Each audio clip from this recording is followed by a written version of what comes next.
Peace. You tune in live to Super Heru Radio. I'm your host, Aseer the Duke of Tears, along with my co-host, the Empress of 10,000 Years, Saga Assad, all of the Super Heru families, all of the human families of the planet Earth.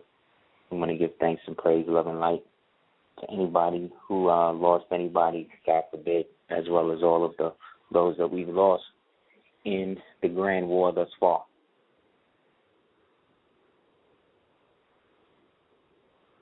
The grand war being a war of attrition between principalities and powers, as well as the beasts without and within.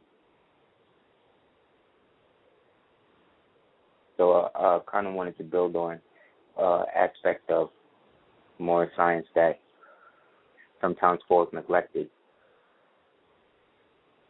in the concept of the divine and national movement. The divine and national movement is an incorporeal aspect of something that is corporeal and is the gateway via the wormhole to go back within, to come out the other side, repatriated back to the original state that we existed in prior to the upheaval, i.e. then the Moorish Science Temple of America is a religious body, politic, and corporate that was organized under affidavit of organization to act as a deed of conveyance for the entire hemisphere.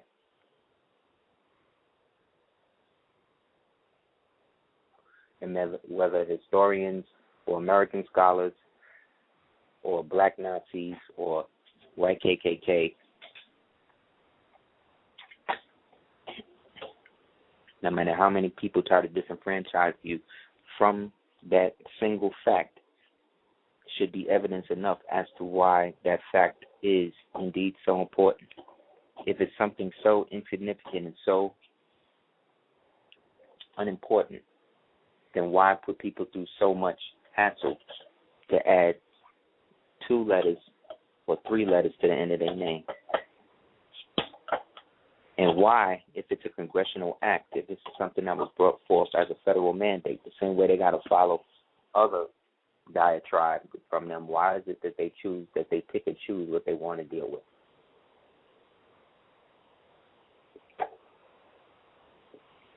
Why is it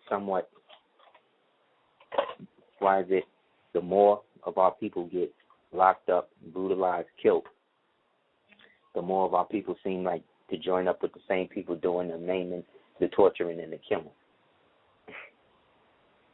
Well, the answer to that question would lie in this one.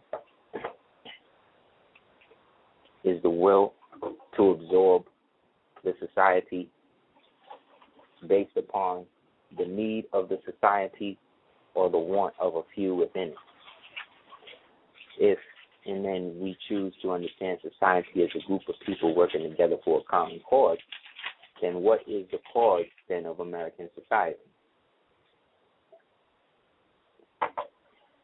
What are we then, a group working together in a common cause for? When obviously the disparaging aspect of black unemployment, black so-called ratio, that's the chat window.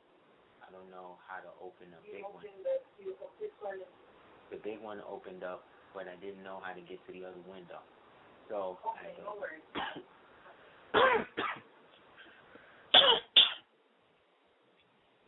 is it a situation where we are our own enemy, being that we seem like the only people that's preyed upon every other people, including our own? Why is it when original people see each other in the street, they always usually, if you can open, right, I don't know how to open the other one without, you know what I'm saying? To get to it without closing that one, the studio window. You can close this right here? Yeah. Yes. Close it.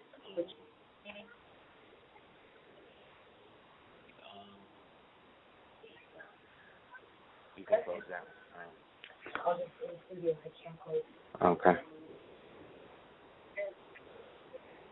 Yeah. So, like I said, essentially it boils down to whether or not we are going to take an active participation in what we perceive to be the national agenda. But is the national agenda based upon where the nationals are, and if so, who are those nationals, and what's the difference between them and everybody else? You know, these quandaries that keep coming up also add to the distress in terms of our overall situation. Humanity itself. Thank you. Thank you, Queen. Humanity itself being a extrapolated version of what it once was. And unfortunately, when we pursue means of identifying ourselves by something we are not, we continue to perpetuate a false sense and a false identity that then gives the false perception of us more life. So this plays out in reality in saying that, yes, actors and entertainers and these people got to eat. And at the same time we understand that, we also understand that they have been used by the media and society and the so-called government as a means of propaganda and social engineering, engendering people's consciousness toward a certain idea based upon the impact of whatever entertainment and gladiatorial event that is displayed before them. This then creates the me on me attitude that says that there's not enough for everybody, and therefore only some of us are chosen to get it. This is totally against the original concept of the American character that existed in this country prior to 1774. Now, that may sound like a long time ago to you, yet you have to understand you are still dealing with the events that happened in that time period. Therefore, you are caught within a quantum redundancy that has betrothed itself on you based upon the continuing aspect of your national, social, and spiritual capitulation to maintaining a society that was never your own. No matter how much you want to be Christian, you'll never be. Because that was not the nation that you came out of.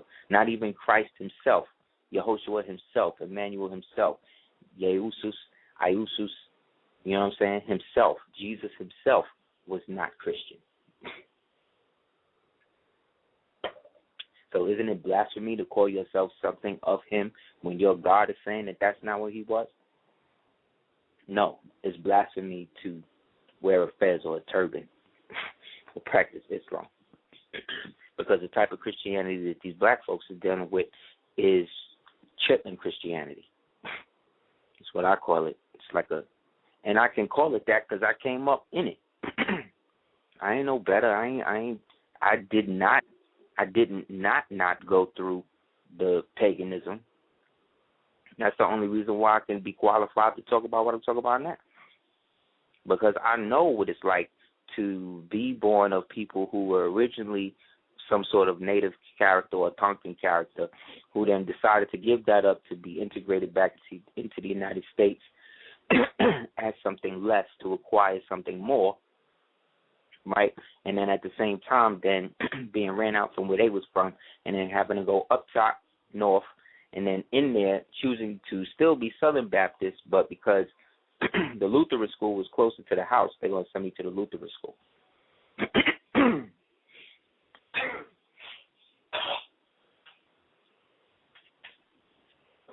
Excuse me. You see? Convenience, luxury, kills the soul, kills the will. The more they create gadgets for you, the more they created a gadget for you to categorize numbers, the more you forgot numbers themselves. You can't even remember certain people's number no more. It used to be when you had a rotary dial, people had to wait for you to get home. Now people will badger you on your way home. You know what I'm saying? Whether you home or not. Now it's like you got to almost be on call instantaneously for everybody else. So at what point, at what aspect of yourself can be centered around anything real that is coming from your own thought? It can't. Because everything you're doing is based upon social media.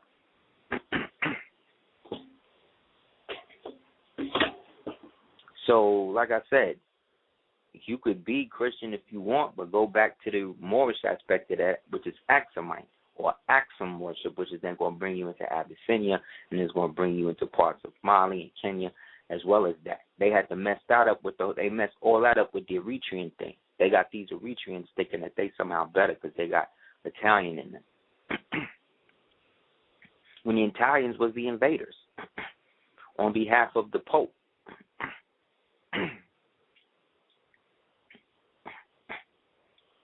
But this is what came out or came behind when His Majesty chose not to support the League of Nations, which I'm starting to look at in a different way and starting to see as not the first attempt at the New World Order. That was the aspect of the byproduct of the League of Nations of what happened at Cuba at the time. This is 28. This is before the war. You got to remember, 1928, this is when it went down, 1933, when they went bankrupt. So that means 6 years to the day from when the prophet told them that if they didn't capitulate and do what they were supposed to do with us, that this would happen to them. This is what happened to them.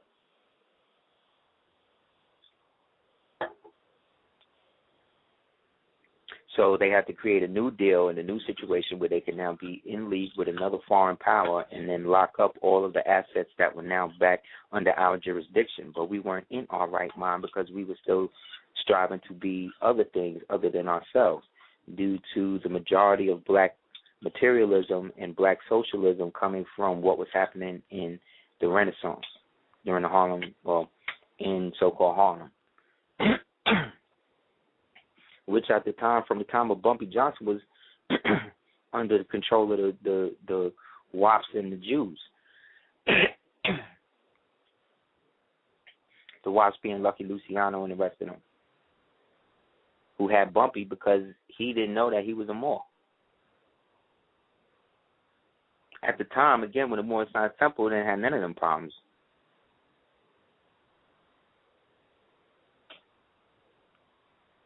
So this is what I mean about the view of where you happen to be or may be at this period in your life as you're, contemplating how to actualize something that is almost incorporeal. But for some reason, people want to act like it's not real when everything around you is based on that. But they've made you almost feel like a cultural traitor to say that you are not African, black, or anything else. Listen to the children. The children don't mind being black in terms of their skin color. It's what the skin color added on to the social stigma based upon the legal branding, you see what I'm saying, is what makes it the problem. You know what I'm saying? Like, it's very rare you hear them running up on cultural people. Like, it's very rare you hear them running up on Hindus or Arab, you know what I mean? Unless it's like some fake terrorist shit that they done planted through their little CIA network or whatever. Unless it's something staged like that, you don't really hear them moving in on mosques and trying to, you know what I'm saying, shut down people's so-called religious views and those people attached to that. The last attack that you seen like that was when they attacked them Sikhs by using that by using their mind-controlled dupes out of Fort Hood to go over there and shoot up that Sikh temple. You know what I mean? The Sikhs, the Moors, and the Asians, meaning the Hindus, the Moors, and the Asians,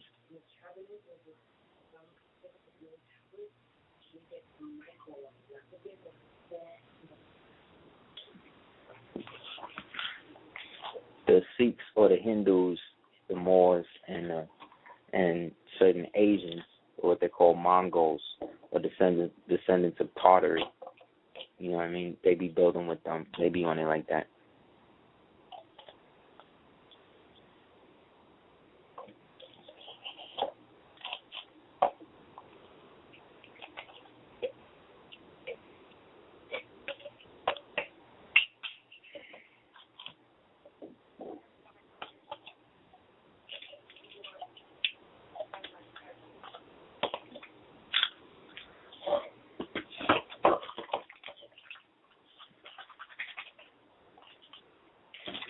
So, like I said, the capitulation of the will becomes an endurance test of like how much you can deal with while you're getting everything that you have to get in order.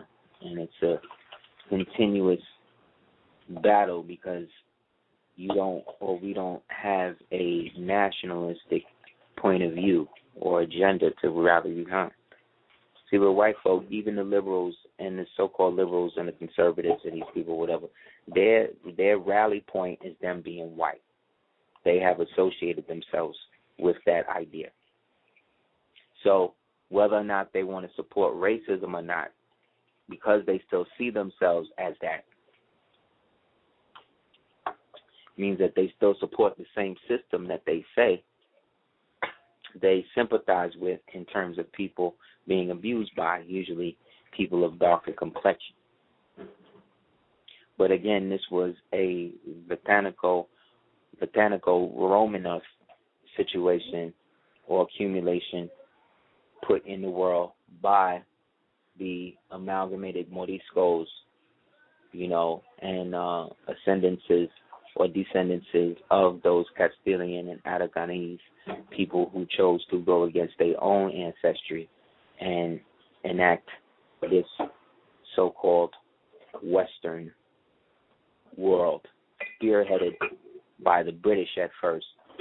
And then as the British had to capitulate and wound up waning as an empire, that's when this corporate United States, which was basically the son of Britain, was now able to reach the ascendancy to enslave the world instead of Britain. And ever since then, it's been that way. The difference is when it was in Britain, the titles of nobility that we commanded and were able to retrieve were still sanctioned and recognized, even though in 1585 they ceased to recognize the ancient landowners, which caused the original gypsies of the original so-called Egyptian nations to be vanquished to the hills and stuff, the descendants of the original Pictish and Britons. So the Moors from Al Europa, who in a sense had always been colonized from Moors from North Africa meaning North America, were always in that position. It's just now the time has come when we're supposed to be doing the work to establish the Divine and National Movement as a vehicle to repatriate those of our original constituency back to their original place, so that way they won't be brutalized and murdered by members of the United States citizenry who look at them as refugees or wayward migrants or worse, cattle or chattel, based upon their insistence upon being black. You see? And it's because that term black and African American can be manipulated because it has no value in terms of a national identity. If it was so much that you see white folks who dress up in every other culture that ain't theirs because they really have not had their own culture other than one of the consistent wars that they've been in. I mean, if you think about it, the United States is 238 years old, and for the past 209 years, they've been at war. That means they've only had 38 years of peace. But even within that peace, they call that peace the Cold War. So when have they ever been a prosperous nation? Everything that they've done has been based upon hostile takeover, because it was never a country. It was an ideological corporation that was set up to be a custodialship and an outside third-party tax shelter to protect us from foreign debts incurred by our denizen brothers and sisters. And it's still that. That's why the deficit always, whenever it goes under 6%, they go to war. If you don't believe me, do the research.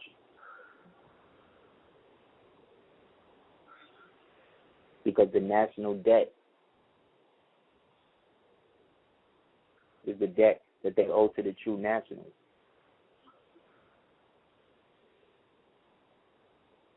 Therefore, the original nationality of us is outside of the United States, being that we are the only people in the United States that maintain titles of nobility.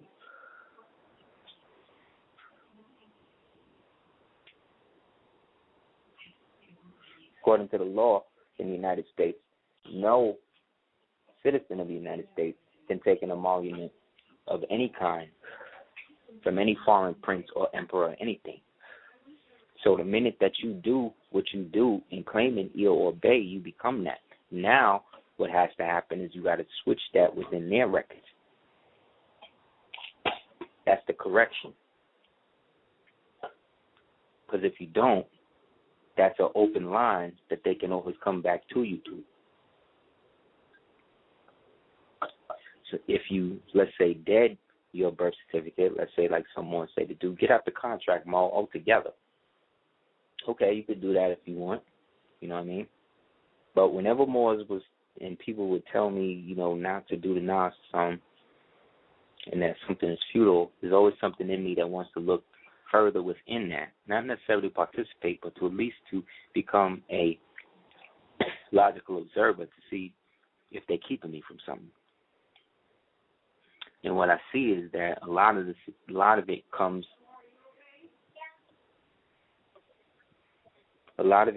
based upon, you have to close the door. A lot of it comes based upon the preponderance of people, and which may just be nature itself, but of people to classify themselves in regards to an outside entity. The appealing aspect of this, if we call it that, or science to me, was the fact that it was the only thing that was an internal movement that could also manifest externally. But where I could see it actually make inroads, and actually move things, move matter around me. The few times that I had to go to court and demonstrate and do things like that, it was not just it wasn't really the paperwork, which at the time I think was impeccable for where we were, and the fact that it was not in vogue to be into this. And it was more the spirit and the verve that I was producing and how I demonstrated it and the tactics that I used to do so that was able to clarify and get me through where a lot of others didn't.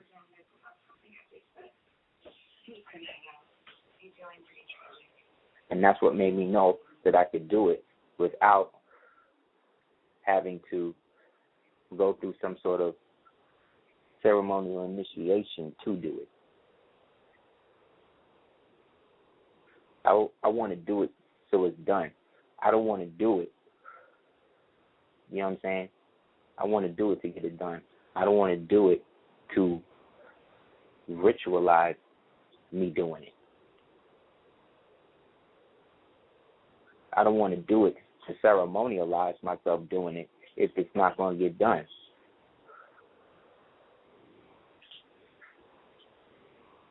Therefore, if I had the choice to be speculative or operative, I would be operative. Therefore, I can wear a says like the Moors in the old temples because I'm active in my faith. But I'm active in the faith of Al-Islam, so I'm not a Shriner. Therefore, I can wear mine with a jewel and the turban and the plume feather in it, you know what I'm saying? The turban loose, with the tassel loose, because I'm active in the faith of Mohammedanism, which is more of science, not the green fez with the writing on it, with the yellow tassels tagged down like you see Trayvon Martin's pops wearing. So this gives a different perspective when he gives the interview and says that he feels partly responsible because he's active in the faith of Freemasonry. So that's all about ritual and sacrifice through craft, which means trick.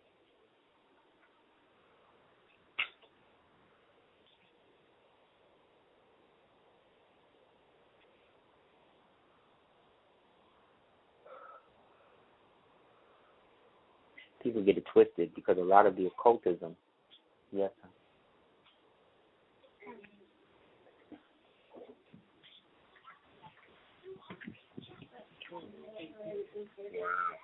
I'm drinking the green juice. Drinking the green juice, it's good. Yeah, to push stuff out. Gotta push it out.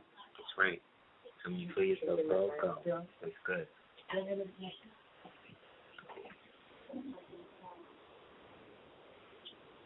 So when it comes to the period in which you or I come into contact with right knowledge, there's a yearning within us to take it all away. But when you get into things like the craft, it's like, okay, brother, you in, but hold up. You got to go through this. You got to do this. You got to pay for this. You got to pay for this degree. See?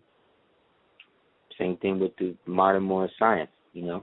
It's $500 for this package, this for that package, these packages. But the prophet never bought packages. He brought truth. He brought love, truth, peace, freedom, justice, and equality in that order. In regards to what people want to say about him now, if it wasn't for him, they wouldn't have no platform to even be speaking about moral science. Just like if it wasn't for the people before him, like Randolph and them, he wouldn't have that. So don't let them make you block your blessing. You know what I'm saying?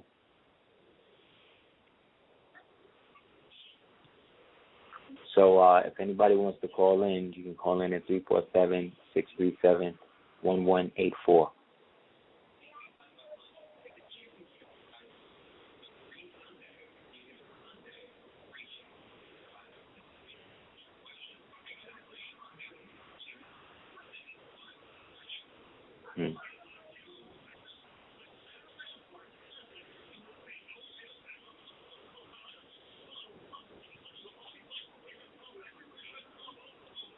The rationale of people today is very different from the rationale of our ancestors before.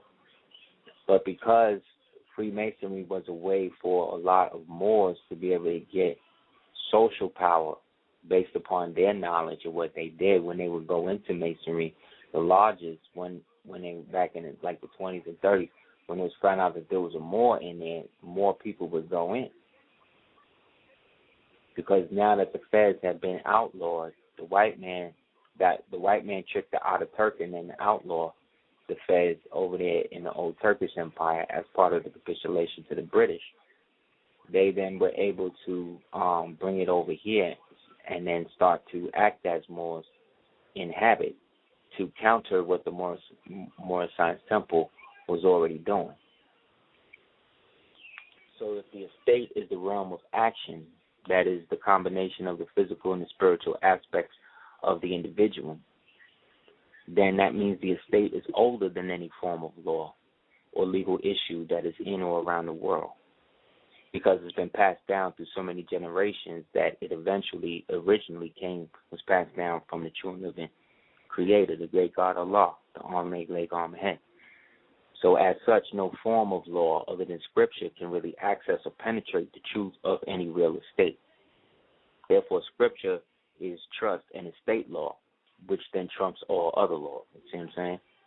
Civil, criminal, treaty, law of nations, domestic, probate, equity, whatever.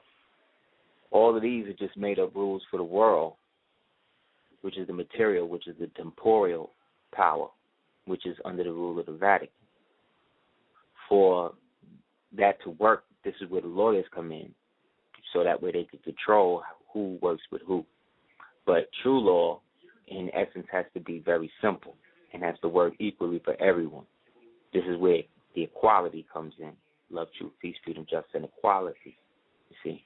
It's the aspect of the law that's lacking in the United States. That's how you know the United States don't deal with real law. They deal with colorable law. Therefore, colorable laws only under the jurisdiction or for the jurisdiction of colorable people. Therefore, to be a citizen of the United States, you have to get rid of your title of nobility and enter into it as a color or a race. And then the race is on for you to outlive and outmold all of the obstacles that are put in your way based upon whatever classification you come in as, or whatever they want to see you as, especially if, again, you are a person of darker complexion.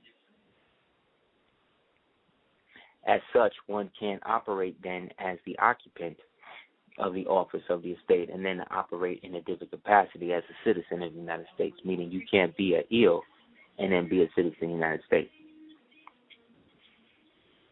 You could be a citizen of the state, you know what I'm saying?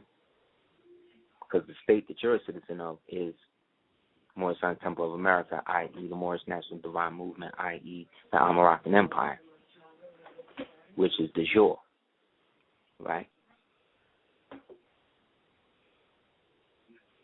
This is what got them caught up in the first place. This is why the Moors got all caught up in terms of them striving to create a more perfect union for Moors, but because they allowed the creation of the United States to go down, this perpetuated a means where Moors could now disunify and go into a system that, even though it was inferior, would put them in a dominant position with the help of the white boy over the Moors that basically freed them. You know what I'm saying? So as the trustee or beneficiary in terms of the 14th Amendment, you can't be a part of the temple in that way because you are property of the United States.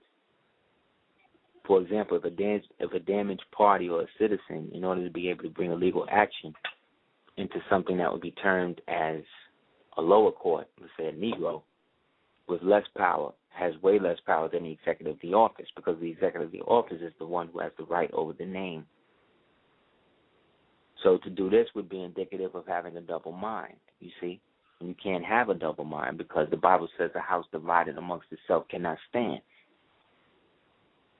So when you function in the executive office of the estate, which is you and your proper impropriate persona, Moorish nobility, title of nobility, ill or bay, you deny everyone from exercising a presumption of authority to administrate over your estate. So the executive of the office would or should have no reason or need to consider a legal action in a lower system. You see, that's why you don't, when you do executive letters and things like that, this is why you don't use that in a manner that deals with commerce. Anything you send out in that is really an order or request to do something to benefit the estate from a lower court. Because we are the court. You are the court. The court is the Moorish Science Temple of America, which is also the bank. See what I'm saying? So long as you don't show a double mind and you're always in self, you are in total control. That's why the unification of the name is important. You don't want to have this saying this and this saying that, this name saying this and this name saying that. If everything got the free national name on it, then that means everything is free national property and everything is indicative of a general post. And therefore everything falls under title nobility and goes vis-a-vis through and back to the Moorish Science Temple of America, vis-a-vis the Almoravian Empire Societies Republicae y Alamadacanos Estados.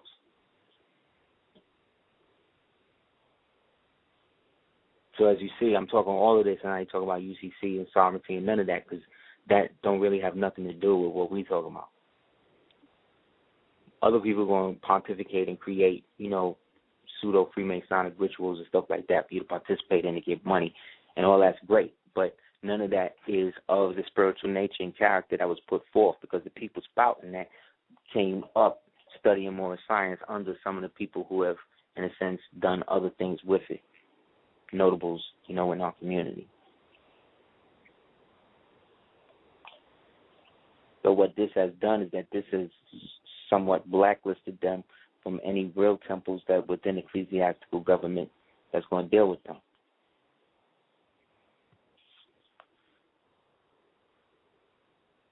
So as we move further into the future, the aspect of the nation, in my opinion, has to be qualified or quantified into an applicable lifestyle.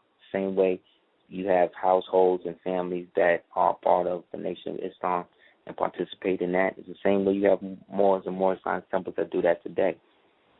But even a lot of them have to be brought back into the true ecclesiastical government that exists within that, based upon the revised statutes that was put out there for us to operate within.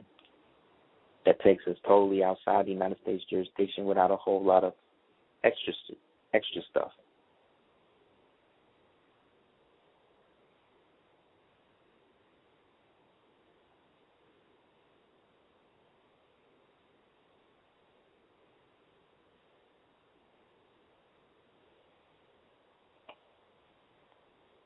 And that's the rub.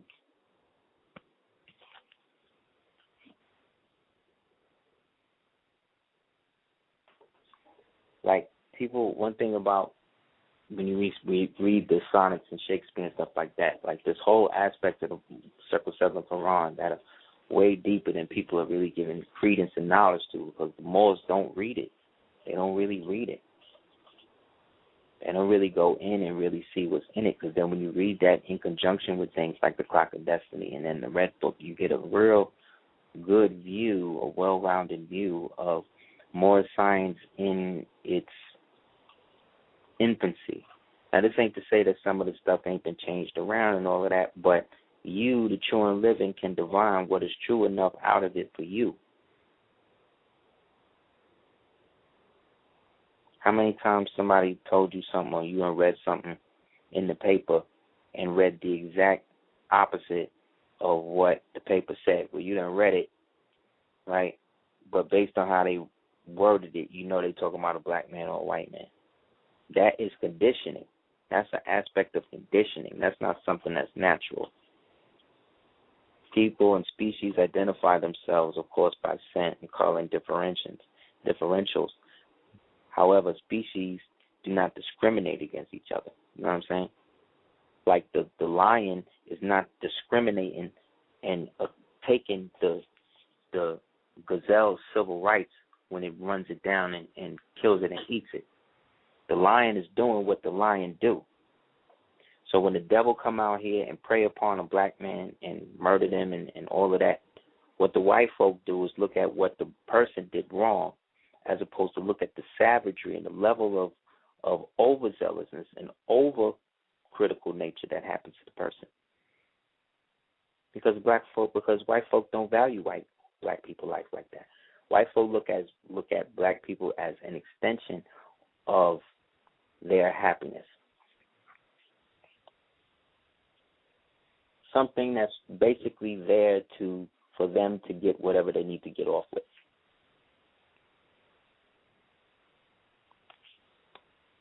It's a blanket statement. But people who consider themselves white, again, these are the people who will adopt a black child from Ethiopia, Africa, Red Hook, wherever, and then walk by me in the street with that child. Well, better example, or be with that child, but only have that child around other children who are white in that same experience. They don't have them around no black people like that, where they can be influenced in another way. That don't happen until the child gets older.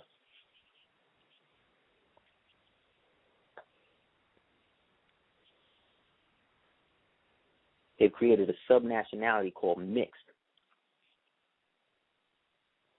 where you have a generation of children who believe now that is a form of designation, where if somebody asks them what their nationality is, they say like 5 different things.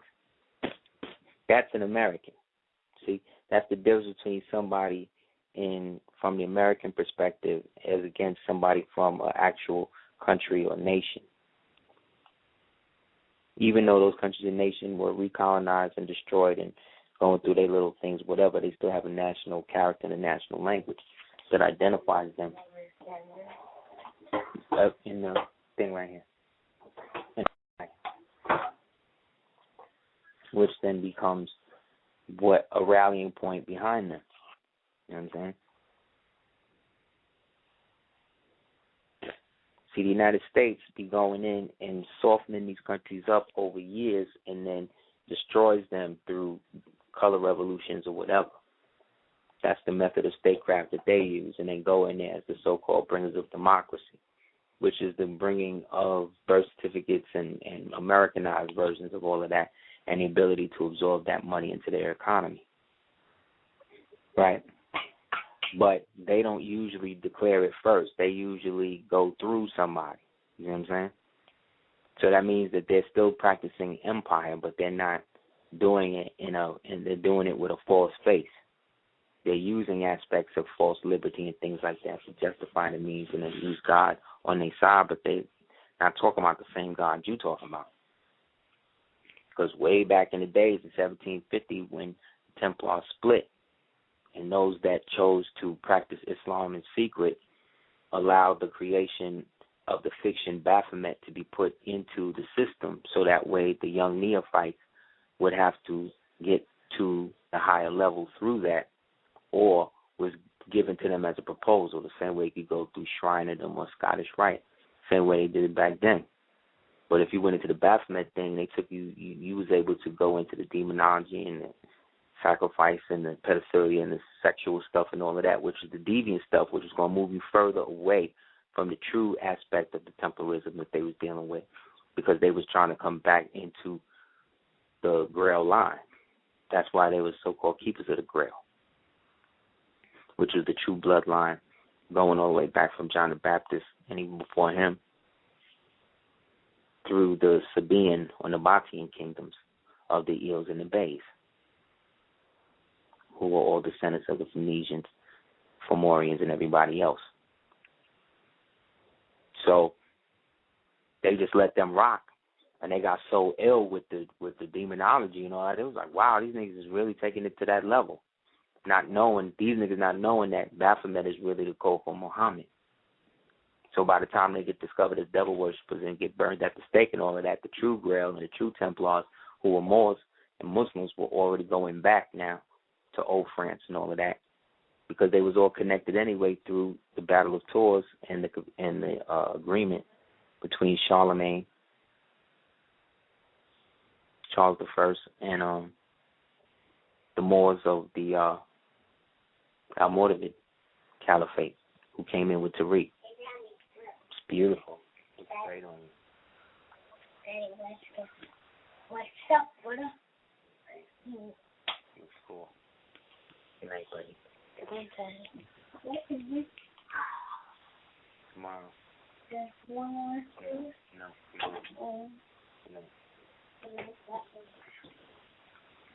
So, like I said, this becomes the norm for people in regards to their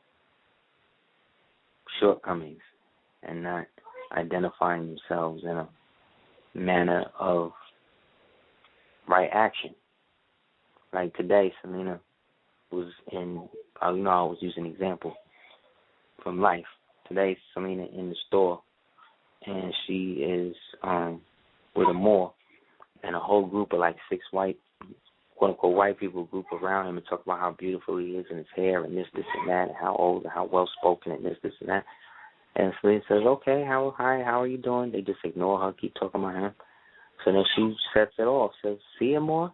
Remember today, just today we were talking about how people would just talk to you, but don't talk to me or your daddy? No, always just give you all the things. He said, yes, Mom, I remember. So this is what I mean about people not giving respect, because these are the people who break up the unity. Always remember that in front of these white folk. So you turn around, these white folk gone. See what I'm saying? Because they know what they're doing.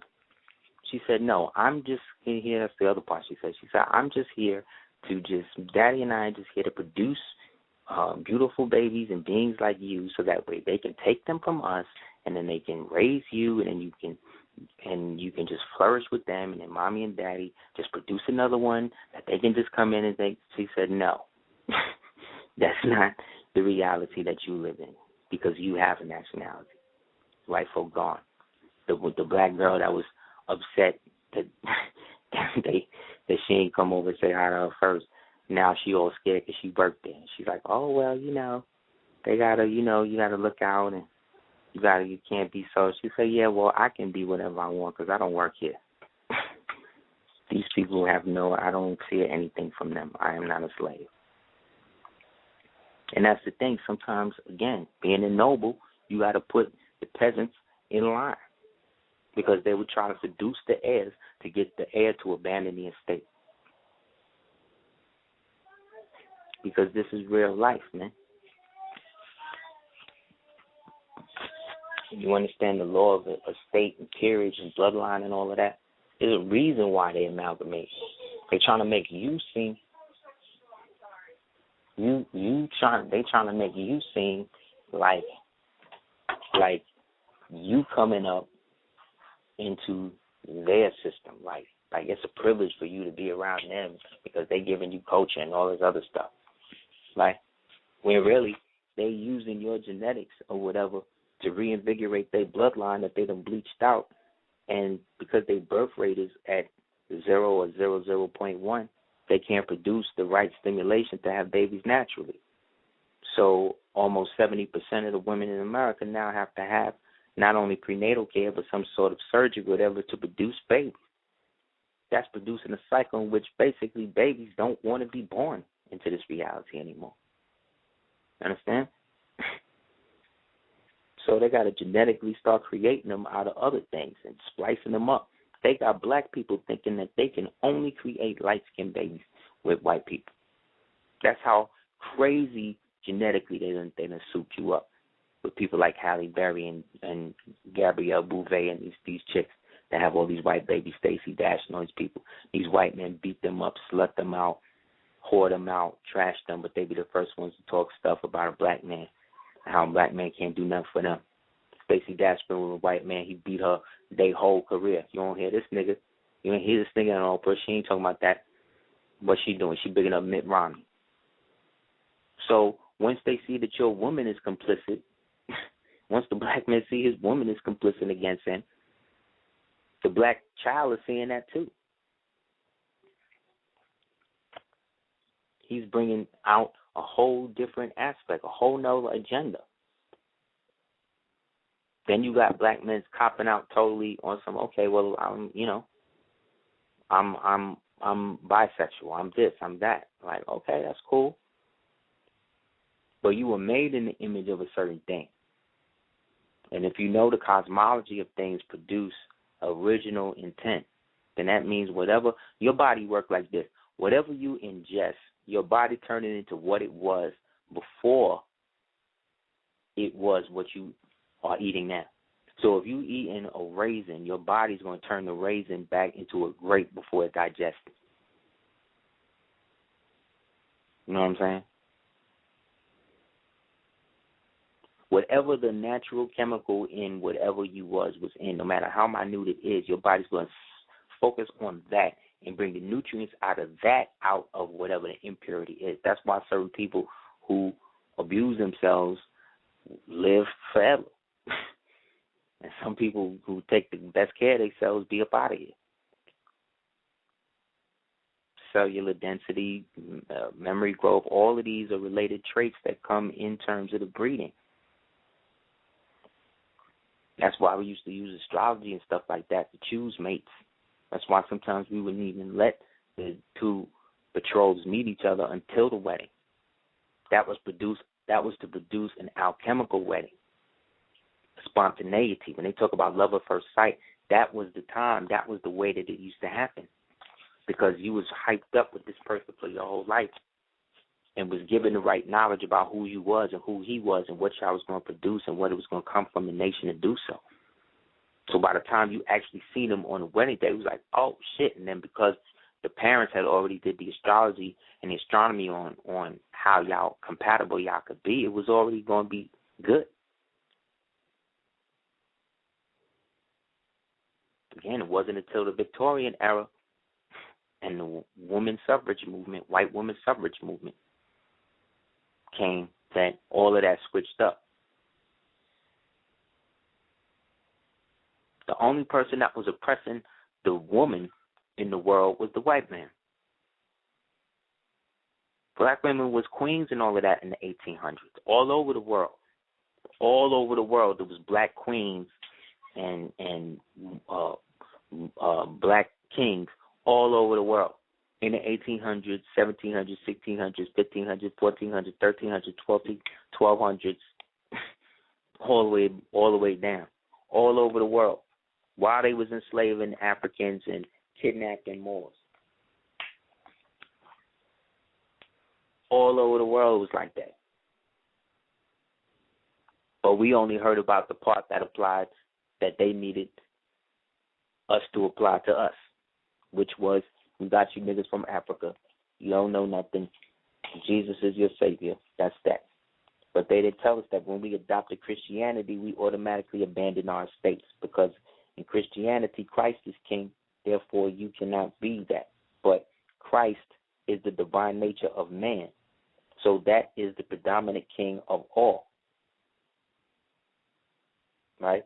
But Christ, in the vibrational tone of what brought things into the universe, represent Ka, Ra, Ya, Sa, Ta.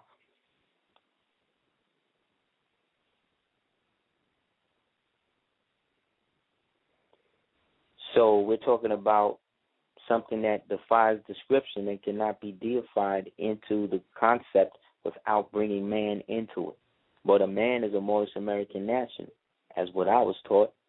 So the original man then is Christ, you see. Therefore, when I hear of Eosus and I read about him in the Circle 7 Quran and I do the knowledge to what the Bible says and all that, I'm reading about somebody who came at a time where Rome was first basically turning into the corporate state of what we know it to be by amalgamated Moors of all shades who took over places through hostile takeover. But I'm also understanding that he was also the first one in the universe or in modern times to declare his nationality, who and what he was, since really Moses. And then openly declare that and have people follow that and do the knowledge to that and declare the same. So we're talking about the allegorical story and the mythical Christ, and we're also talking about the living man, Emmanuel, and Eosus, or whatever you want to call him, who was also a Yasin and descendant of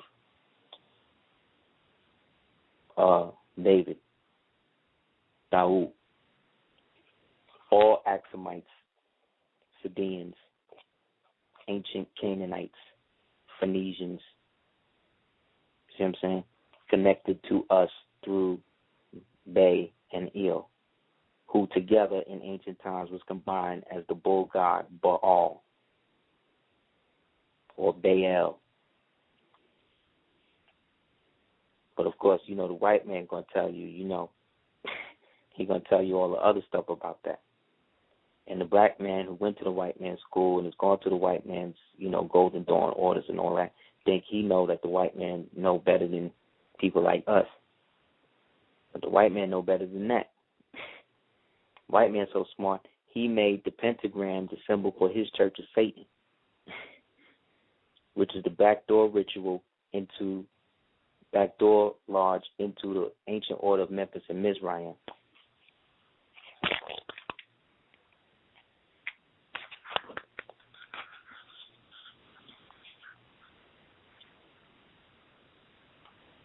Which then created, like I said, the capitulated orders of Skull and Bones and everything else that came after that.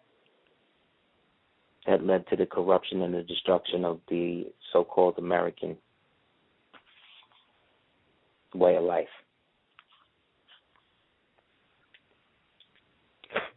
So all the wars that were really over the ancient technology left by our forefathers and stuff.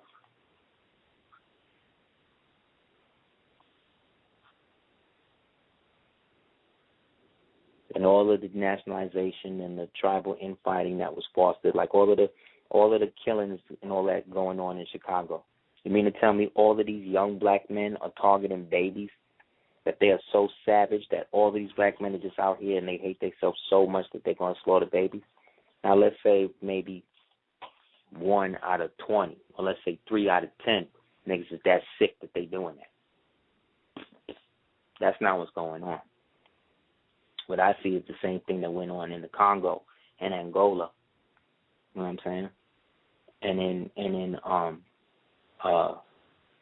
Nicaragua, you know, and Guatemala, when you know, the agency, the company, sent in all them death squads in there to kill everybody, Sandinistas and stuff, and burn it on the government, and then use these people to topple the righteous government that was there by the people, so that way they can get their puppets in there and further mutilate the people the same way they did with the Khmer Rouge.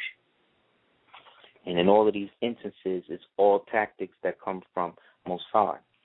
So I find it interesting that a Mossad mayor or a Jewish person like Rahm Emanuel, who had to give up his post in the White House in Chicago to take over. It's very interesting that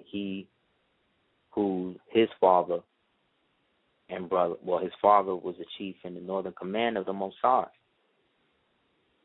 whose motto is war by deceit, whose connection to the NAACP is through the functioning of the B'nai B'rith. So that means any card-carrying member of the NAACP, which is also the connection to the Boule, is also potentially a Mossad asset, visa through the company, a.k.a. the agency over here in the so-called United States.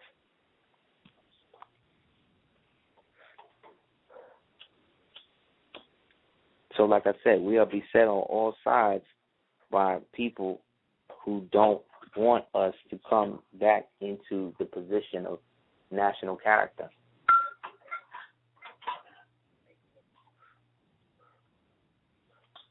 In order to preserve. But instead, we wind up in positions of subserviency and bestial conduct. But I also believe that's because nothing has been produced in a manner that was better or more self-sustaining. Out of all of the movements that have come and gone, now that we're in 100 years of the Moorally Temple, at that close of the God month, into the Build and Destroy month, the Saturn month, the Capricorn month of it, I'm seeing how we are all kind of responsible for our level of involvement.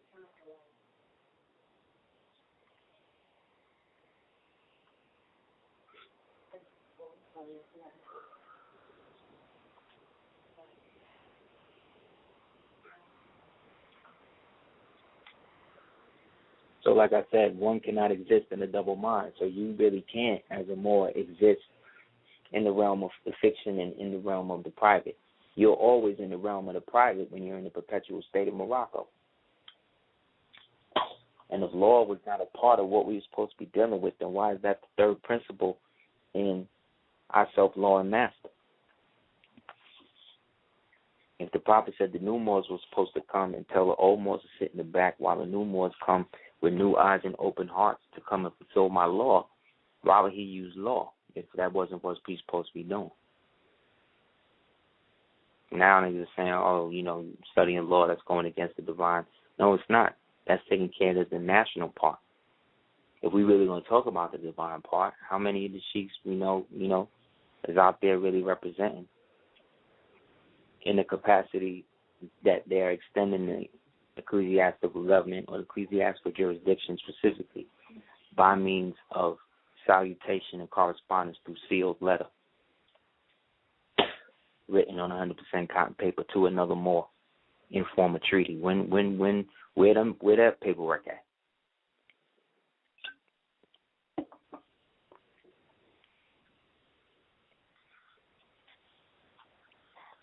We're not valuing the power that we have now to enact the treaties that recognize each other now. Because if we have any international treaty between two Moorish groups that are part of the same divine national movement, this is now something that is annexed now on a tribal level which then brings customary law into fashion, which means anything that they are agreeing to protect themselves in, non-aggression treaties, non-aggression pacts, that means that they are each other's witness perpetually. That's a private agreement. So the United States can't come in there and move on these without moving on these. That's why when the feds do the knowledge on you, they surveil you for mad long. See what I'm saying? And find out all your constituents. They put the map up, they put the head up, and then they do the tree of life of everybody that comes under him directly or her directly. And then they work the case for about 3 to 5 years, and then by the 6th or 7th year, they basically get somebody in deep enough that they're able to get everybody to turn, and then they move on them. Who taught them how to do that?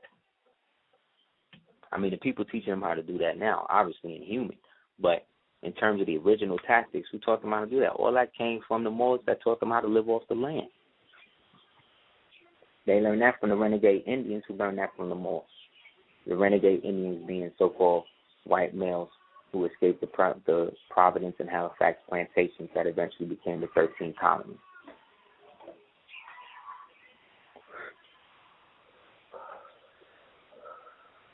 That's the United States.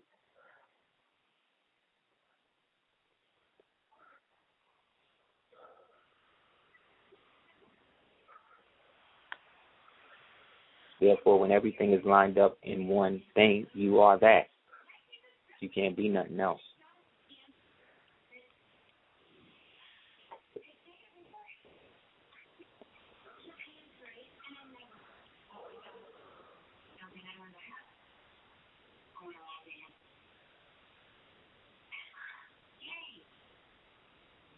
Let's see. Okay, we get some calls. 347. You on Super Heru Radio? Hello. Peace. Hey, what's up, Aseer? I'm just listening in. How's everybody? We good. That's what's up. Peace and blessings. Just listening in today. Peace to you. Good night. Okay, we got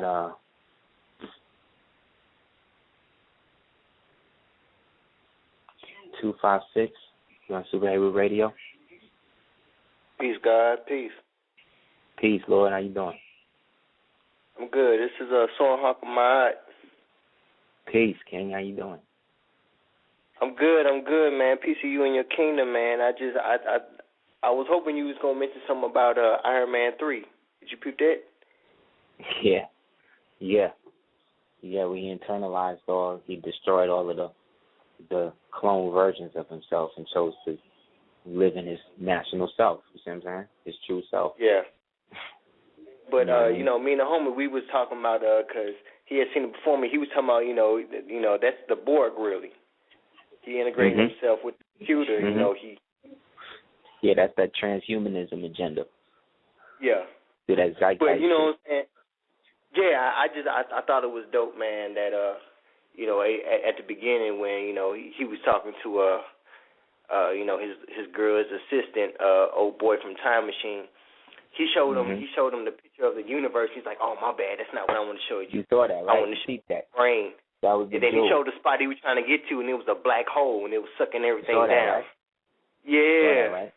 Yeah, and then I started doing a knowledge to that drug that he got. I ain't trying to tell the whole movie, but DMT. That's DMT. Yep. That's what that is. But you know what? I was thinking it was melanin because the ones that were able to take it, were rejuvenating the body parts that they were missing. But the ones that couldn't, they were spontaneous combustion. Right. But that's DMT too, because what DMT is, dimethyltryptamine. There's a book you can get called DMT, the Spirit Molecule, and in that book it talks about the black hole, the black center of the brain that exists for people to internalize or upload systems of operation that they may not know exist. So in that, they talk about how in all physical creatures there exists this access way.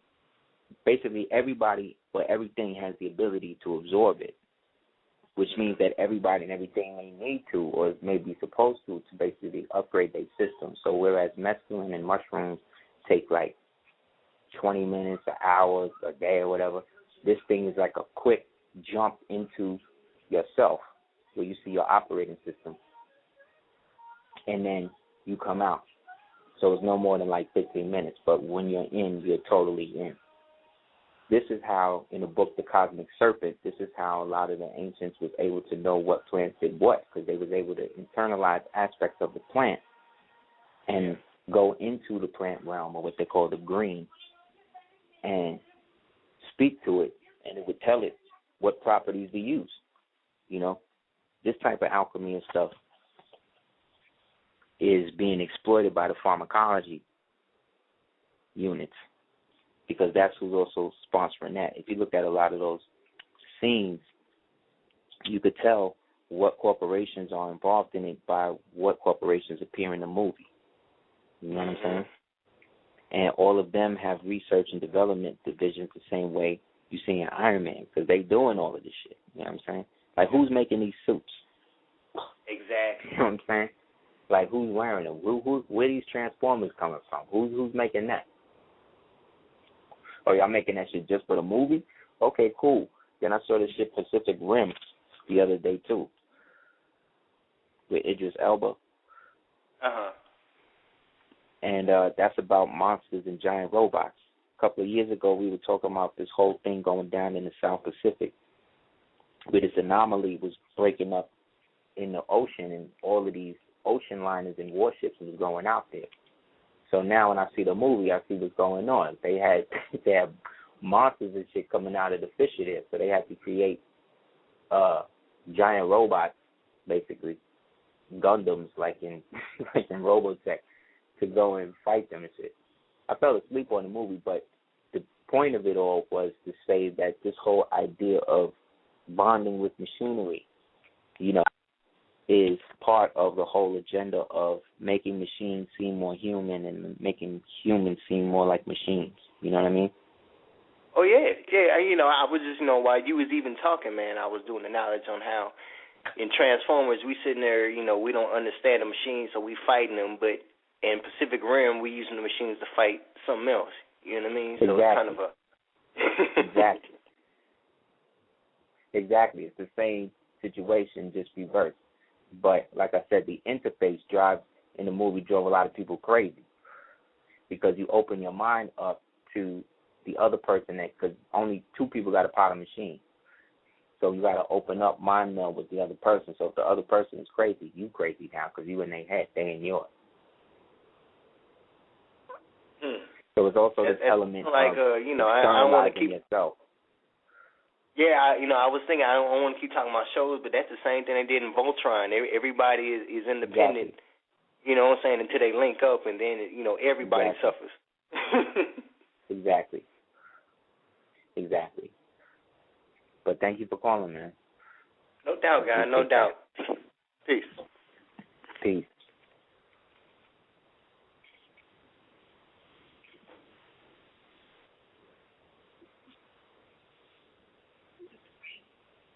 Uh, 256, Super Heru Radio. Oh, it's me again, guy. Let me go ahead and get you off. Oh, peace. My bad. Oh, no doubt. Peace.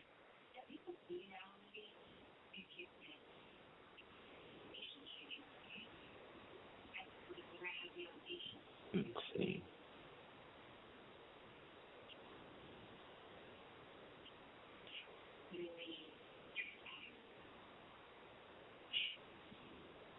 Eight 58. Oh, wait a minute. Hello? Hey, 858. Can you hear me? Yeah. It's Kashawn. Hey, peace, man. Yeah, I just didn't know we existed. You know? Right. Like he was saying everything about the robots, the mind. Right. And how, in the body you have pathways and trails. Mm-hmm. that go into the memory. Yeah, that's the circulatory system and the central nervous system. And it's funny because we believe we have the soul, but the mind is such a passageway into another dimension. Right. It's what you want it to be. It's the only thing in the world that you can make what you want. Once you do it in there, you do it in the world. See what I'm saying? Once you decide that you're hungry, you're hungry. You dig? So then it's up to you to figure out how you're going to eat it. You dig? One thing leads to the other. It's like in the video game, like one move, they program it so that way there's either 5 different ways you can go. So either way you go, there's a way for you to operate. So that's all based on the operating system of life itself. Yeah. You know what I'm saying? That's why when you find glitches in the game, you're able to go into aspects of it that other people don't know. Same thing in life. When you find out that there's a whole other aspect of yourself that has been denied of you, you realize that that's the story of everything you've been watching, in every movie, and every cartoon, and every book you done read since you've been a child. Therefore, all of that book, all that whole book, and all that shit you've been reading about is yourself. You see what I'm saying? So anything that is taking you away from yourself is then a distraction as to who and what you're supposed to do. You know what I'm saying? Yeah. Yeah, it's funny because once I started fasting, I was actually able to lift the veil of the reality I thought I was accustomed to, and I actually remembered that I was actually a person who was of the melanin. That's good. Because I'm biracial. So you forget depending on your location, right. and the way depending on your location, but because your nature changes. Right. When you get mixed. Exactly. And that's how they use you. They treat you like you're 2 different people. They treat you like you got a double mind because they've already split you before you came into reality based upon the social understanding that one parent was so-called black or one parent is so-called white. You see what I'm saying? Instead of that these 2 people are having a child, right, and this child is whole, they're looking at the child as a mixture of both. Therefore, that means that the people themselves, right, who had the child, now, I'm not talking about you specifically, I'm just talking about the social dependency on this myth of what they call biraciality, right? Yeah. What it is really is on a genetic level is one thing, but on a social level it's something totally different, depending on where you live. You know what I'm saying? Yeah, and the thing about biracial people is that they're so confused because they have a different aspect to their whole complete, mythological structure exactly. that they get lost exactly. in a different dimension. Exactly. So you have now people look, who are interfacing with different beings who are of a different time. Now what happens when the beings, this mythology is based on the aspect now of race, right? So now this means then, let's say whoever is the white parent, right, if we're going by stereotypes, that's the one with the money, right? And then the one who's black is the one that is either coming up, unless, right, it's flipped where the white person is coming up with the black person. But then even in societal situations, even if the black one is the one with the money, right, unless he's a celebrity or some shit, most people are going to presume that he's coming up based on her or she's coming up based on him. You see what I'm saying? It's a fog. It's an entity that exists in people who believe that they're colors. It's a way of life that's fragmented. They get they get taken in by a certain person who may be either on the lower realm or the higher realm, let's say. Like my father is kind of like that, where he is he's the Moor, and he's Olmecan, raised in Louisiana, Shreveport, and had to join the military, and then he married my mom, who's European, and that's like him coming up. Right, that was his way out. Right. That was his way out. You dig? And that's that. And because he's been so denatured in his habits and the way he's been taught in this new society, he's lost his memory. He lost the memory of the ancestors. So now he doesn't even know who he is. So because he doesn't know who he is, he can't operate correctly. No, he can't, because he's abandoned his estate. Our original estate is there for us in name without title. Once the title is added to the name then goes from a dead Cestui Trust Corporation to a living estate with an executor or an occupant that you become, which means you have the right to make people trustees, which means they become liable to you, because they've been using your estate and broke it up and put it into a state, which is a geographic location, to separate you and I from our bodies and our minds. So to make us of double mind, because based on ecclesiastical law, anyone of double mind cannot be the executor or true occupant of their name or estate. So genetically, when we married into a so-called lower class or people that was coming up, we had to come down, you see what I'm saying, to help pick them up. Once we picked them up, they stepped on our head and kept going. And then the society that was then created was built on the backs of what we originally were. But then to hide that, we create a reconstructional position where now everybody believes that we are something other than ourselves. So nobody knows who they are unless they join up with us to figure it out. You see? Yeah. And to keep it that way, we keep a racial thing going, specifically between black and white. So that way these offsprings, people like you, are now put in a position where they can choose. You can choose black all you want, but if you try to choose white, depending on where you at, and even some places where they'll accept that, they don't really accept that. Because white people be white and want to be white. That's just what they like doing.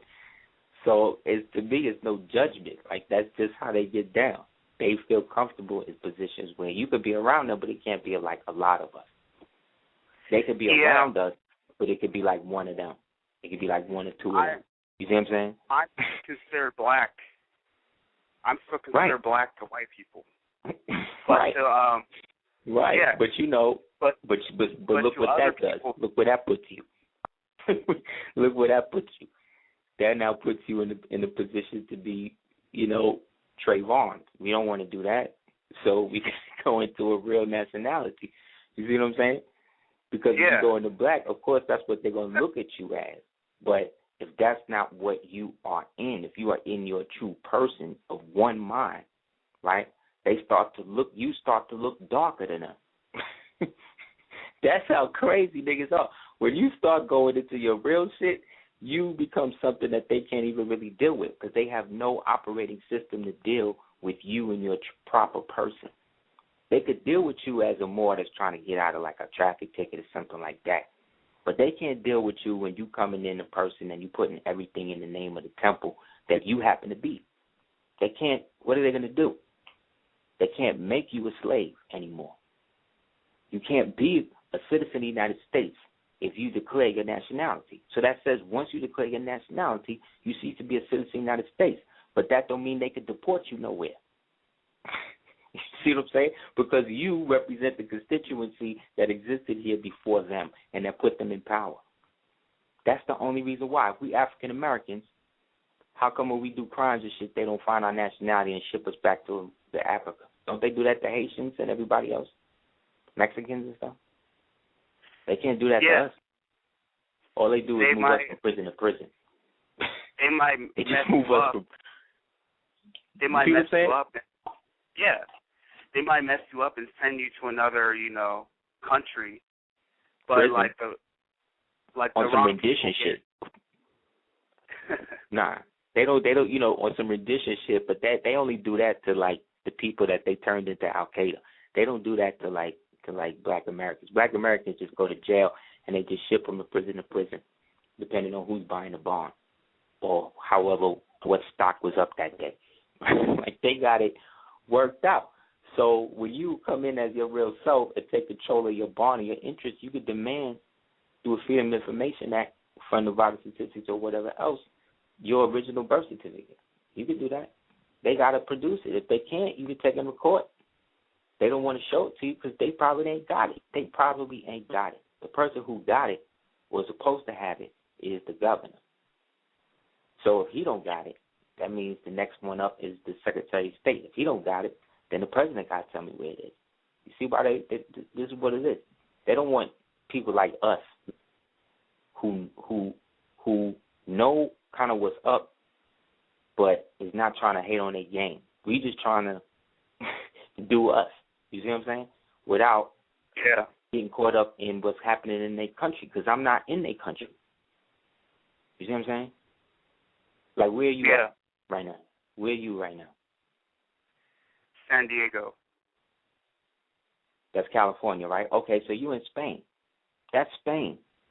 Because anything that was given to Spanish land grant was Spain, so that means that under a declaration of domicile, you are listed as living in Spain, old Spain. So if you become a Moor, you see what I'm saying? You in Spain now. You're not in the United States. You in old Spain. You dig? You could go to the Alamo and make salat because that's the original mosque that was built to celebrate the union of the Moroccan Empire. That's why they said don't forget the Alamo, because the Alamo comes from Almohad, which was the dynasty in Spain that was set up by Moors from over here. So you see what I'm saying? So when you go back to your original state, your original government, all of the history that niggas is putting on their walls and stuff, you're that now. So you dig what I'm saying? You are now functioning an emissary of the Ecclesiastical Moral Science Temple of America, the same way a bishop or a cardinal would do so for whoever else. Because you're the only one that knows what's going on. We're the only ones that know what's going on. Nobody knows what's going on. I feel like a slave. Yeah, because you were, just like I was, just like everybody that's listening was or is up until now. And even now there's a choice. You could wake up tomorrow. I'm not saying you will, but you could wake up tomorrow and say, you know what? I'm going to just be about this shit because this shit is whatever. And anybody can do that. That's the beauty. That's what I'm trying to say. That's the beauty of the illusion, man. You can choose your level of involvement. Like on the video game, you could choose hard, difficult, right, normal, easy. You know what I mean? Most people are going to choose easy. You see what I'm saying? Because you don't want to go through all of that, and they should, because it's a game. But they've turned life into that. They got joysticks in niggas' backs now. Like these people are crazy. So you just gotta, decide and what you want to do.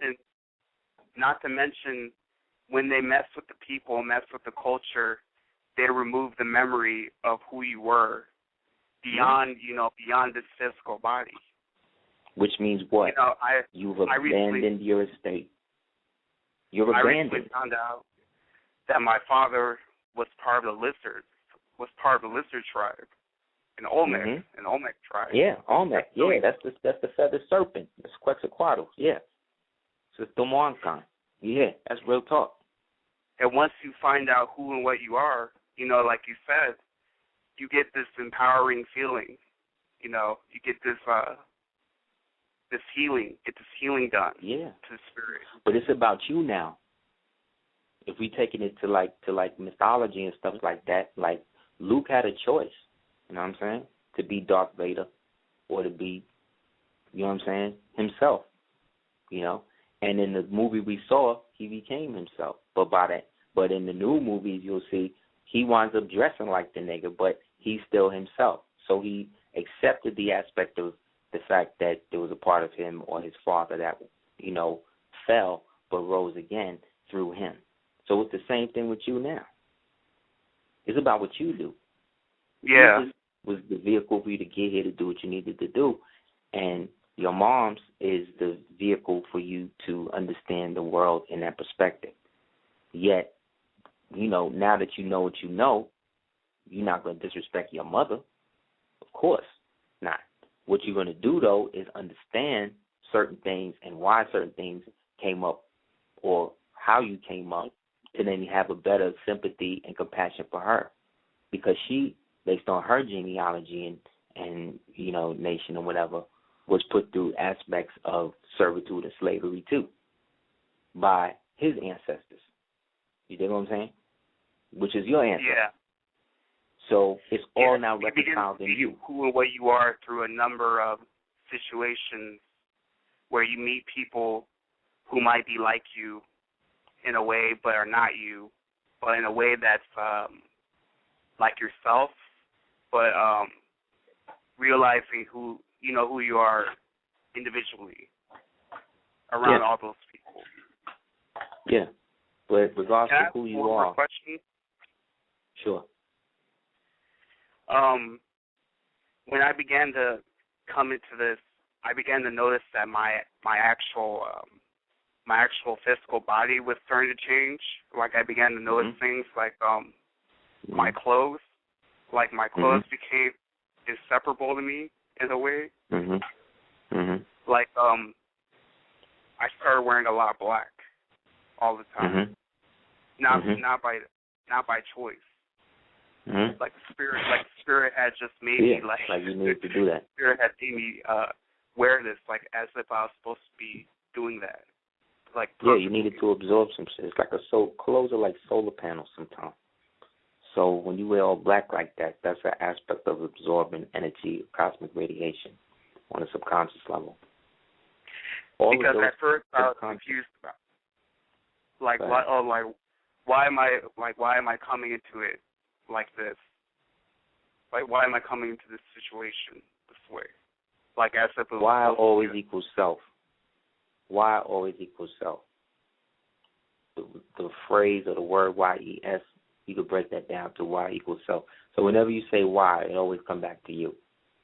So maybe the question instead of why is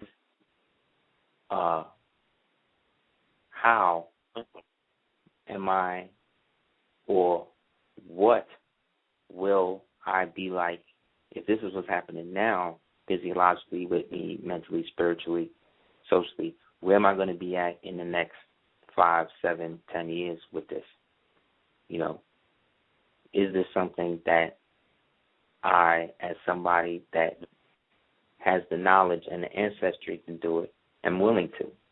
And when I say willing to do it, I mean willing to be your true self. You know what I mean? Yeah. Whenever that is, that's when it does. So long as you function on that level, you're gonna be straight on me. Thanks. But thanks for calling in, man. Sorry to cut it short. I appreciate it. Peace. No doubt. Peace.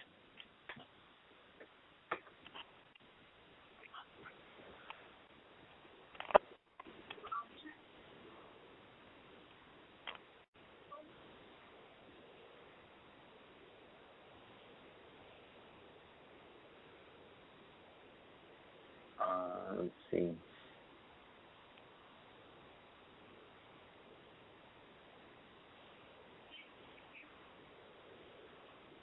(305) You want to see Radio?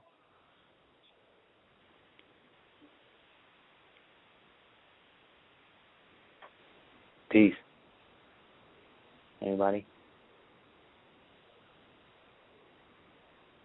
516. You want to see Radio? Peace, King. This is Ed from Strong Island. What up, homie? I'm chilling, man. Andy? How you and the fam? Maintaining, man. I'm good, man. No. How's the family with you? I dig it. Same, man. We good, man. We chilling. All right. What's going on, big bro? I'm calling. I wanted to ask, House Joint Resolution 75 mentions about the adding. You can add Allah Bay. It also mentions Ali. I wanted to ask, why? How come the Prophet is the only one rocking the Ali name? Because that's his perpetual gateway back into this reality, I think. So to take it as a surname would be like creating another one. Because when you look at the old legends of the religion of Islam, it says that the rightful heir to the throne of Islam was Ali. But then the Arabs went with Fatima, you know what I'm saying? And then set up that whole religion thing. And therefore the Ali aspect are the Moors, traditionally. So as he was the gateway Moor, you know what I'm saying? I think that name was preserved for him because a noble told me that he had a visitation where he was told that every time somebody files something with the Prophet's name, you know, they make it real. You know what I'm saying? Or he becomes more physical in this reality, meaning that his law, his word becomes more applicable to you and I as subjects of it, not subjects to it. You know?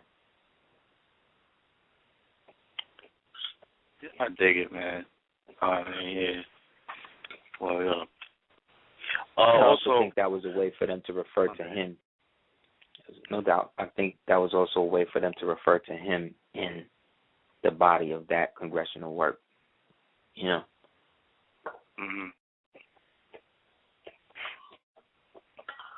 Definitely.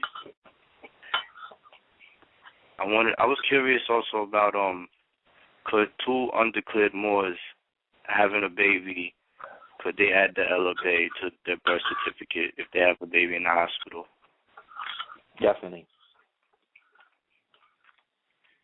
You do it then, you ain't got to do it later. Then it's straight from the jump. You know what I'm saying?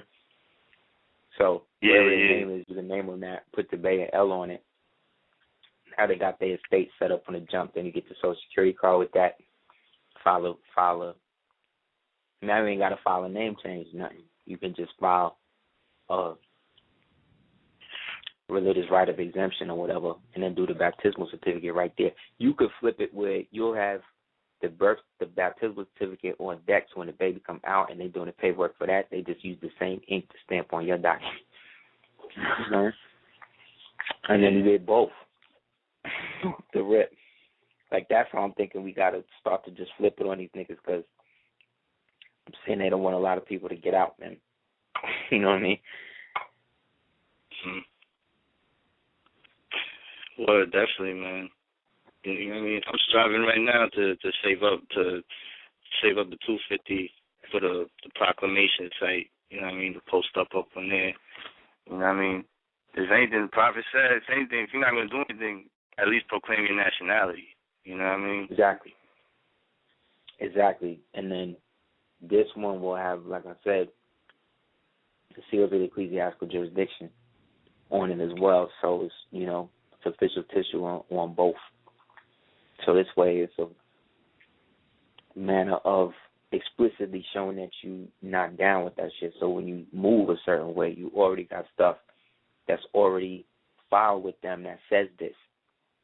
So you could just refer it to them or have it on deck, so if they ever try something, it's already said and known.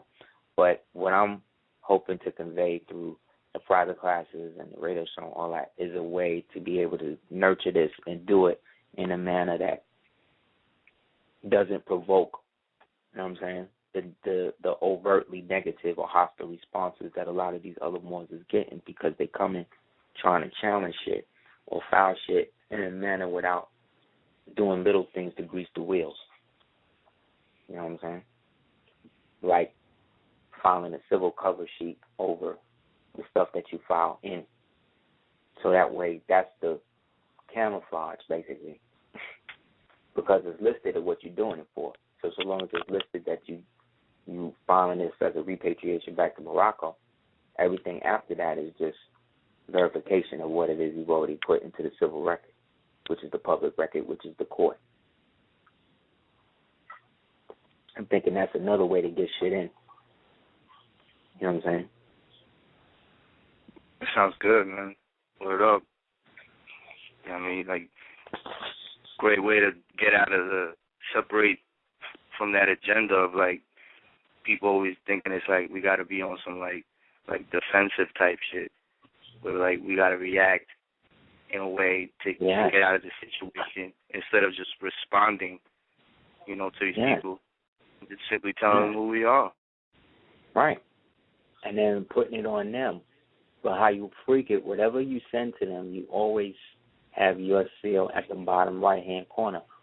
So that's going to block any rebuttal to the offer that you put out. But if you send it as an executive of the office, then there is no offer. You're just telling them what it is, and that this estate is not in probate.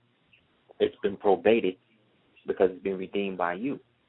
It just so happens that it's the Free National Estate, you know what I'm saying, that's connected to a vast estate trust, you know what I'm saying, irrevocable, fee simple, absolute, that corresponds to a jurisdiction that also happens to have a nationality, a flag, a birthright, an inheritance, a God, a way of speaking, a way of dressing, like, you know what I'm saying, like, you know what I'm saying? Yeah. Like, it's no, to me, there's no other thing that's presenting itself to me. The last thing that I think Moors or black people had like that was like Nuwapianism. You know what I mean? That was like the last hurrah, or like the twilight of the so-called, big black consciousness movements. The only other one viable at the time, I think, would have been Khalid Muhammad, blessed the dead, if he had been able to flip the Panthers. But, where they at now, I don't know. Yeah, them dudes is funny, man.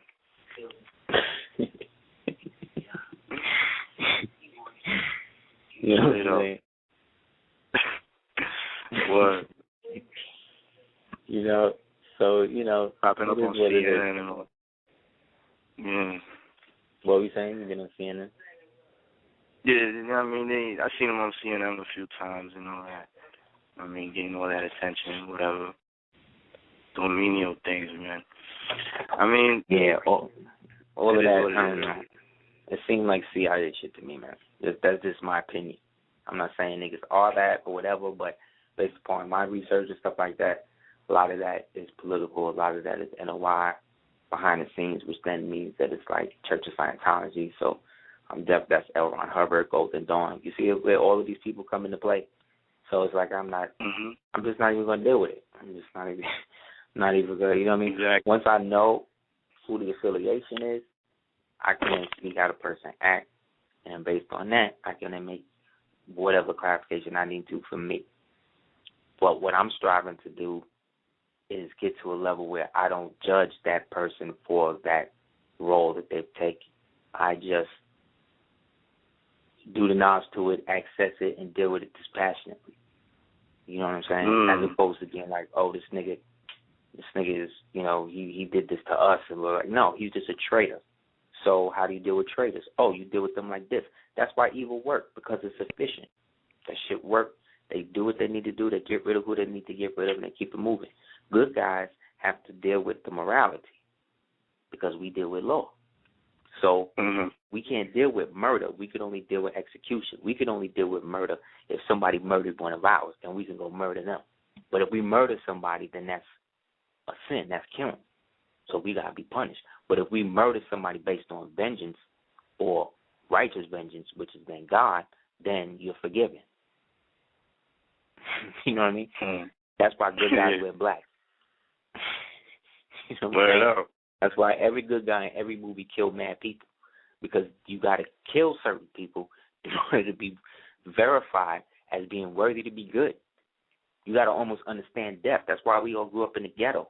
Niggas shooting at us and police tracking us and chicks trying to trap us and shit like that. We got to figure out how to get around all of that to be the head of the pride, So now that we are that, we have to allow the jungle to be savage and carve out an aspect somewhere else of civilization, which is where we at. Whereas everybody else, this is just my opinion, whereas everybody else in black theologyism, whatever it is either dealing with the total spiritualism aspect of it, or the total radical nationalistic aspect of it, or the total benign, we're going to waste everybody's time and get money aspect of it. That's it. So unless you are talking truth, that's it. Ain't nobody else doing it. You know what I'm saying? Unless I or anybody else listening is trying to rise to that level and kick truth, ain't no truth out there, as far as I see. Because only you can vouch for you. I mean, I can vouch for you and you can vouch for me, but in the end, you know you way better than me. Indeed. So I can only go by who you are based on who you present yourself to be to me. And for as long as I've known you, you've been you. You see? But I've known people who I've known for over 20 years who once I started doing this, it's going to have nothing to do with me. But then flipped it on me like I stopped talking to them. Crazy. Yeah, that's kind of going on with me right now, fam. You see, that's going on. This is part of the thing. This is part of it. You're going through the hazing where everybody's starting to detach because you're becoming they perceive you as being a little bit too serious about what you have chosen to do. But what you've chosen to do, you're really doing it to benefit them. That's the irony. That is the wild part, definitely. Yeah. But you can't tell them. But here go the savagery. You can't tell them. So you almost got to become a liar to them in order to help them by not telling them what you're doing. So who's the guy? It's like being a double agent to yourself. Yes. You see, creating a double mind. That's not what you want. So what centers the double mind? Having a focused idea, a customary culture that one can associate with that identifies who they are within it. The ancient culture of Earth was us. So, you know what I mean? And that's still here. All the shit we built is still here. I would understand if none of this shit was here. You know what I mean? Then it's easy to be like, okay, well, y'all niggas don't. But it's all still here. It all still got our face on it. You know what I'm saying? It all still got our image and all of that on it. They use it for their corporations. I'm like, where's the money? I'm like, what happened? Now I see why the prophet all wise say, you know what? We're going to shut these temples down after 1930s because y'all niggas is bullshitting. I done put my whole shit on the line, and y'all niggas done created a fiction. Y'all niggas done let a Shriner, who I thought was down with me, who was really an agent of Hoover, to interpret and shit, who is now setting up an incorporated version and trying to take the nigga that I put in charge to court, saying that he's not legit. Like what are y'all niggas doing? What are y'all niggas doing? Okay. He said, you know what? I'm going to just return myself because I can't do nothing for these niggas on Earth. I'm going to have to return. You know what I'm saying? Like, that is that deep. Like, can you imagine being in that position? How lonely that position? That's why when my son be telling me, he told me the other day, he said, oh, well, Daddy, you know, I'm lonely sometimes. I don't have nobody to play with. I looked at him, I said, nigga, you got an Xbox, you got a pool, nigga, you got a canal in the back, nigga, you go to karate with me. I didn't have none of this shit coming up. Are you crazy? You get to play with kids when you want. They get to come to your house. You get to go to the park and chill with them. Like, you lonely. Like, well, we ain't having another baby right now, so I mean, you got to figure it out, homie. You know what I'm saying? Because, look, if I could go through it, you could go through it. You know what I mean? Indeed. But, again, this is now the past, talking about myself now, the past, coming back to haunt because he has a brother and a sister. But because I'm estranged from their mothers, they won't allow the situation to go down with them. No matter how much we reach out, send pictures and all that, they don't want to deal with that because they've committed a agenda, you see what I'm saying, that a lot of women and black women and men have done to purposely mold the offspring into something other than the person they made it with. You see what I'm saying? It's an agenda that was nurtured through a lot of different programs, again, Head Start and all of that. All this shit started by Nazis, and then niggas wonder why they can't have babies. Because you've been using condoms since you've been started having sex. So you don't really even know. People don't even know what real human contact even feel like anymore. People have been wearing condoms so long, they don't even know. That's why some people say, you know what, the hell with it, man. If I get AIDS, whatever, I need to feel something. I need to be at the edge of death. For real. To feel life, to feel what it's like to actually be with them. I don't even care if she's a stripper or a slut, whatever. This is how dead these niggas have become. Where they now following white people, jumping out of planes and all types of shit, falling down the stairs, throwing themselves downstairs. It's done. So, again, if we don't do it, I don't know. I don't know, G. I don't really see it, you know. United States to me is always going to be there. Mm-hmm. To me, I'm like, what we going to do? This shit to me is always going to be here. These United States people always going to have they to the end. All of their movies. And that's what I don't get it. Yeah, that's what I don't seem to get. Like a lot of frustration coming from me. I just be seeing people like still depending on this shit. You know what I mean? Yeah. Still depending on this corporation, this pseudo country. You know what I mean? No matter how much they talk shit about it, yeah. I mean, niggas still go to work every day. You know what I mean? Not realizing, we could really change ourselves if we just stop giving our energy to these people, to this entity. Yeah. You know what I mean? Yeah. That is so dependent on us that it has it dependent on it. You know what I mean? Look, shit is sick. Niggas today right now said, look, we are not going to, no black people going to go to work in the whole United States of America. You know what I mean? These United States, until we get adequate this, adequate that, whatever, in every state, no negotiation, no nothing, nobody going to work. Everybody staying home, block party every day. This is what we're going to do. You know what a white man would do? You know what he'd do? He'd wait like a week, like, niggas can't party that long. After a while, they're going to feel like they need money, right? And niggas would. Some niggas would. But let's say if everybody stuck to it, you know what a white man would do? He would come to your house with guns and force your ass to work. Yes, he would. He come to your house now with guns, kick it down for nothing. Imagine what happened if you deprived this savage of his money. Can you imagine? Pimps want their money now.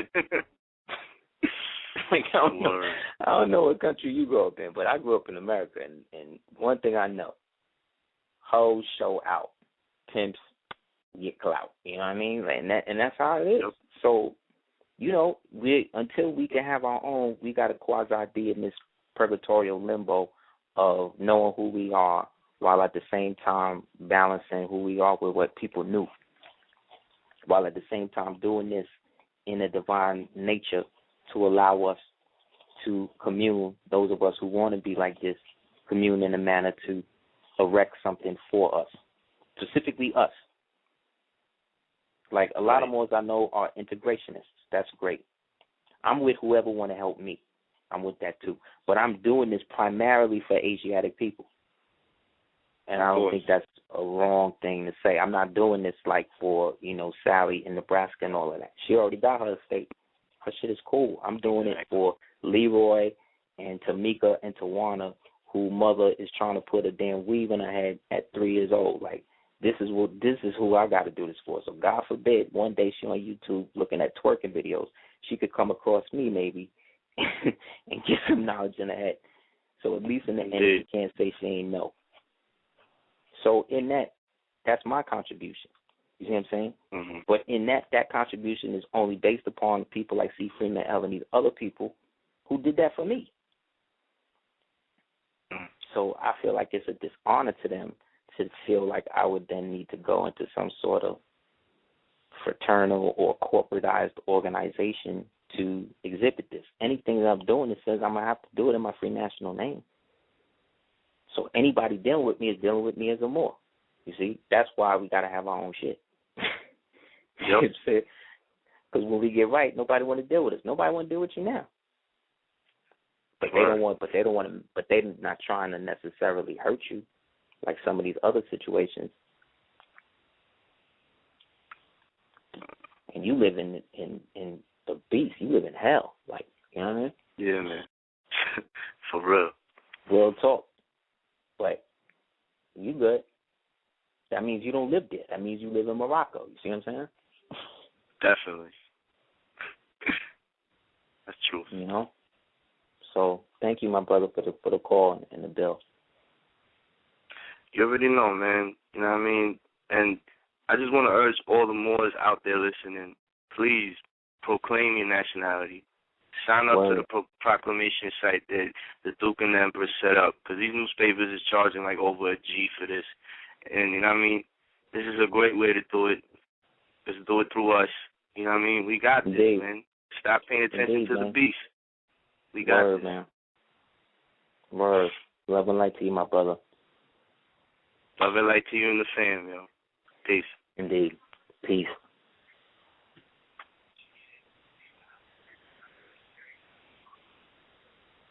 Yeah, man. It's real talk. So if anybody wants to send any donations towards the cause or to the erection or consecration of the temple, and inshallah will be exhibiting out here, as well as to me for a lot of the intense and sometimes awkward research I got to do to divine a lot of this stuff. You can do so at dukeoftears@gmail.com. You could also, if you want to build with us and get in touch with us about some of the things we're doing, as well as set up private sessions to be able to declare your true citizenry, you can do so through us at houseofl@hotmail.com. You could also check out www.aseer@thedukeoftears.com for a lot of material, as well as some of the other things we're going to have coming up soon. And with that, thank you to all the supporters and the people who have donated. Thank you to the people who have thought about it but haven't. I hope you do, because it all helps into what we are doing. Being that, again, it's just us. So wherever you at listening to this, it's probably just you on this. If you're blessed enough to be in a communion of people to do that, y'all should all get up right now, give each other hugs, and thank each other for being on the up and up, as strong as you can be, and as righteous as you can be now. Because that allows this type of thing to continue on a spirit run. So tonight, we talked about the spiritual dream place, what we call the ethereal Grand Central Station. This is a place where you've had dreams of being on a train and then getting off into a huge section or intersection where mad people are going to different places, different trains. This represents the part of the mind of the subconscious that exists in a temporal fashion. The train leaving out goes into a different alternate reality or alternate space within or of yourself. Therefore, all the different people you see are versions of yourself in different realities and different times. Therefore, we are all living mirrors and representations of each other in archetype. But while you're there, try to gain consciousness within that. Take the train to a place, and wherever the highest building is, go to the highest building. Get in the elevator, go all the way up. And as you get to the top floor, whoever you see getting off the elevator or getting onto it is an aspect of your higher self. So build with them and get them to give something to you, just as you give something to them. Get back on the elevator, go back down, get on the train, wake up, and whatever you wake up with, use that to empower yourself into the next day and beyond, and hopefully it helps you in your national agenda. So peace, love, and light. Again, if anybody wants to donate, you can do so at dukeoftears@gmail.com. Also check out www.cookingmorewithless.com. Also www.sagaassad.com. And also go to iTunes and check out Team Cordoba for the album DS418, the soundtrack mixtape album CD, as well as the Birth record, our 2 albums, myself, Selena, and Amor. All right? Peace.